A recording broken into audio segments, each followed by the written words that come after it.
سائنسدانوں نے 2006 میں خلا میں ایک واقعے کو رونما ہوتے دیکھا۔ سائنسدانوں کے مطابق اس واقعے کے ذریعے انہوں نے وائٹ ہول دریافت کر لیا ہے۔ جیسے ہماری کائنات میں بلیک ہولز موجود ہیں جو چیزوں کو اپنی طرف اٹریکٹ کرتے ہیں، سائنسدانوں کے مطابق اسی طرح خلا میں وائٹ ہول بھی موجود ہو سکتا ہے، اور وہ چیزوں کو کھینچنے کی بجائے چیزوں کو اپنے اندر سے باہر نکالتا ہے۔ جیسے دن کا الٹ رات ہے، جیسے گرم کا الٹ ٹھنڈا ہے، سائنسدانوں کے مطابق یہ بھی ایک دوسرے کے اسی طرح مخالف ہو سکتے ہیں۔ اس کے اندر چیزیں جانے کی بجائے چیزیں وائٹ ہول سے باہر نکلتی ہیں۔ اگر کوئی چیز وائٹ ہول کے اندر جانے کی کوشش کرے گی تو وائٹ ہول سے نکلنے والی گیما ریز اس چیز کو اس قدر گرم کر دیں گی کہ کچھ ہی سیکنڈز میں وہ چیز پگھل جائے گی۔ دوستو، ہم نے بلیک ہول کی تصویروں کو حقیقت میں دیکھا ہے، مگر ابھی تک وائٹ ہول کی کوئی تصویر منظر عام پر نہیں آئی۔ یہاں پر ایک بات قابل غور ہے کہ اگر وائٹ ہول کا وجود ہے تو اپنے اندر سے جو میٹیریل خارج کرتا ہے وہ میٹیریل کہاں سے آتا ہے؟ ظاہری سی بات ہے کہ وہ میٹیریل کسی دوسرے راستے سے اندر داخل ہو کر وائٹ ہول سے باہر آتا ہوگا، لیکن وہ راستہ بلیک ہول نہیں ہو سکتا، کیونکہ سائنسدانوں کے مطابق اس کے اندر جو چیز جاتی ہے وہ ریڈیشن بن کے باہر آ جاتی ہے۔ تو آخر وہ چیز کیا ہو سکتی ہے؟ تو یہاں پر ورم ہول کا تصور آتا ہے۔ یہ خلا میں دو جگہوں کو آپس میں جوڑتا ہے۔ ہم اس کے ایک ہول سے داخل ہو کر دوسرے ہول سے نکل سکتے ہیں، یعنی ایک بلیک ہول ہے جس کے ذریعے ہم اندر جا سکتے ہیں اور ایک وائٹ ہول ہے جس کے ذریعے ہم باہر آ سکتے ہیں۔ دراصل ورم ہول میں 3 بلیک ہول ایک پل کے ساتھ جڑے ہوتے ہیں۔ ورم ہول کے ذریعے ان دونوں کے ہول ایک دوسرے سے جڑے ہوتے ہیں۔ سائنسدانوں نے اس تصور کے بارے میں خلا میں ایسی اور بھی بہت سی چیزوں کو دریافت کیا جو خلا میں دو جگہوں کو آپس میں جوڑتی ہیں۔ دراصل خلا میں میٹل اور گریوٹی اسپیس کے فیبرک کو بینڈ کرتی ہے۔ ایک چیز کی جتنی زیادہ گریوٹی ہوگی اس چیز کے نیچے کا فیبرک اتنا زیادہ بینڈ ہوگا۔ 20ویں صدی کے آئنسٹائن یہ بات جانتے تھے کہ ایک نہ ایک دن ہم ان پورٹلز کو دریافت کر لیں گے۔ جیسے 1915 میں انہوں نے اپنی موت سے پہلے جنرل تھیوری آف ریلیٹیوٹی پیش کی۔ اس میں انہوں نے بلیک ہول جیسے کسی آبجیکٹ کی موجودگی کا کچھ اس طرح سے اشارہ دیا کہ کوئی ایسا آبجیکٹ ضرور موجود ہونا چاہیے جس کی گریوٹی کا اس قدر زیادہ اثر ہو کہ جو لائٹ سمیت اپنے آس پاس موجود ہر ایک چیز کو کھینچ کر نگل جائے۔ اس وقت محض یہ کیلکولیشن کی بنیاد پر اندازہ لگایا جا سکتا تھا، مگر جب پہلی بار ایون ہورائزن ٹیلیسکوپ اپریل 2019 میں جب پہلے بلیک ہول کی تصویر کو اس نے کیپچر کیا جو 55 لائٹ ایئرز دور تھی، جو گیلیکسی M87 کے درمیان میں پایا گیا تھا، دنیا اس کو دیکھ کر حیران رہ گئی۔ آئنسٹائن کو ورم ہول کی موجودگی کا بھی پورا یقین تھا، کیونکہ ان کا کہنا تھا کہ خلا میں ایسے سوراخ موجود ہو سکتے ہیں جہاں آپ ایک طرف قدم رکھیں، جب اس میں داخل ہوں تو اسی لمحے دوسرے ورم ہول سے باہر نکل کر لاکھوں کروڑوں اربوں کلومیٹر کا سفر طے کر چکے ہوں گے۔ ان ورم ہولز کے ذریعے آپ 7 آسمانوں کا فاصلہ چند سیکنڈز میں طے کر لیں گے۔ اس کے علاوہ آپ باقی ڈائمنشنز کے اندر بھی جا سکتے ہیں۔ مثال کے طور پر ایک ایسی دنیا جہاں پر جنات آباد ہیں، کیونکہ وہ ہماری 3 ڈائمنشن دنیا سے ہٹ کر کسی اور ڈائمنشن میں موجود ہیں۔ ہم انسان 3 ڈائمنشن کا حصہ ہیں۔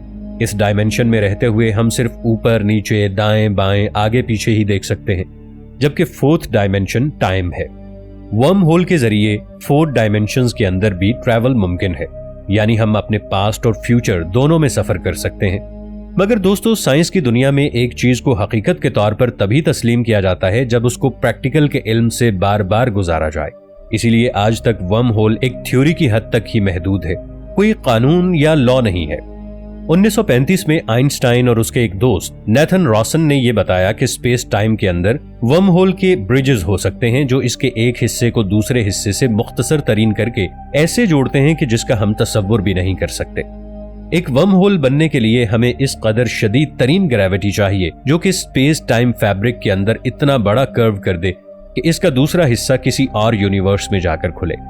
اللہ تعالیٰ نے سورہ مومنون آیت نمبر 17 میں 7 آسمانوں کا ذکر کیا ہے۔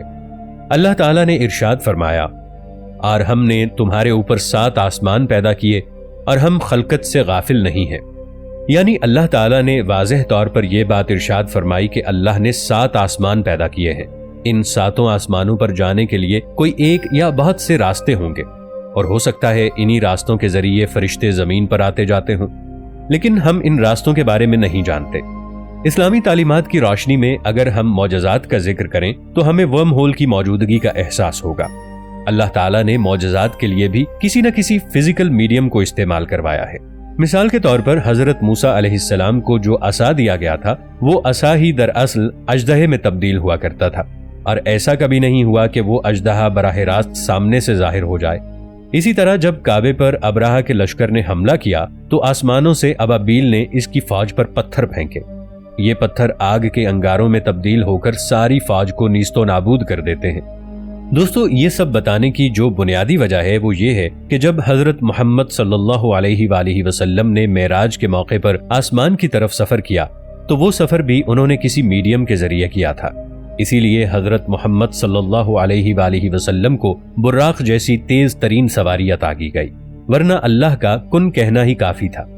حضرت نوح علیہ السلام، حضرت ابراہیم علیہ السلام اور باقی پیغمبروں کے پاس جو فرشتے وحی لے کر آتے یا ان کی مدد کو آتے تھے، جنہوں نے حضرت ابراہیم علیہ السلام کو فوراً جلتی ہوئی آگ سے بچا لیا اور حضرت نوح علیہ السلام کی مدد کے لیے آئے، قوم عاد و سمود کو عذاب میں مبتلا کیا، حضرت لوط علیہ السلام کی قوم کو تباہ کیا، یہ تمام فرشتے بھی کسی میڈیم کے ذریعے زمین تک آئے۔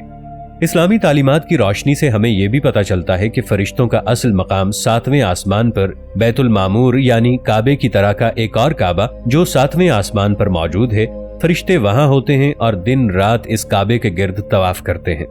اس کا مطلب یہ ہے کہ 7ویں آسمان سے زمین تک آنے کے لیے فرشتوں کو بھی کوئی فزیکل میڈیم استعمال کرنے کی ضرورت پڑتی ہوگی، جو کہ کامن سینس کے مطابق ورم ہول ہی ہو سکتا ہے۔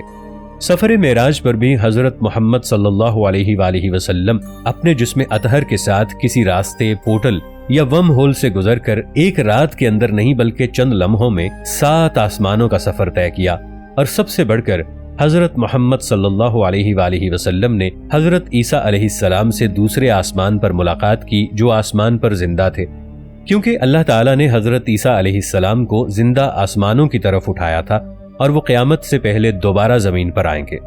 اب آپ سوچیں کہ ایک زندہ پیغمبر کا دوسرے آسمان دمشق کی ایک جامع مسجد پر ایک سفید روشنی اور سفید لباس کے ساتھ نازل ہونا کہ فرشتے بھی ان کے آس پاس موجود ہوں اور ان کو بحفاظت وہاں پہنچا کر واپس چلے جائیں، کیا یہ راستہ بغیر فزیکل میڈیم کے ممکن ہو سکتا ہے؟ اگر ہم غور کریں تو ہمیں سمجھ میں آتا ہے کہ سفید روشنی وائٹ ہول کی طرف اشارہ کرتی ہوئی نظر آتی ہے۔ 2006 میں ناسا اپنی ایک اسپیس کرافٹ کے ذریعے ان گیما ریز اخراج کو سٹڈی کر رہا تھا۔ ویسے تو گیما ریز کا نکلنا ایک معمولی سی بات ہے، جب سائنسدانوں نے ان کو سٹڈی کیا تو ان کو ایک عجیب بات نظر آئی، اور اسی وجہ سے ناسا نے ان ریز کو وائٹ ہول کا نام دیا۔ عام طور پر اگر دیکھا جائے تو خلا میں دھماکہ ایک ستارے کا ہوتا ہے، لیکن جب انہوں نے اس برسٹ کو سٹڈی کیا تو انہوں نے دیکھا کہ اس کے آس پاس کوئی ایسا ستارہ موجود نہیں ہے جو اتنی زیادہ ریڈیشن کو خارج کر سکے۔ سائنسدانوں کے مطابق اس برسٹ کو ایک وائٹ ہول خارج کر رہا تھا۔ اسی ایک واحد ثبوت کی بنا پر سائنسدانوں کو لگا کہ خلا میں وائٹ ہول بھی موجود ہو سکتا ہے،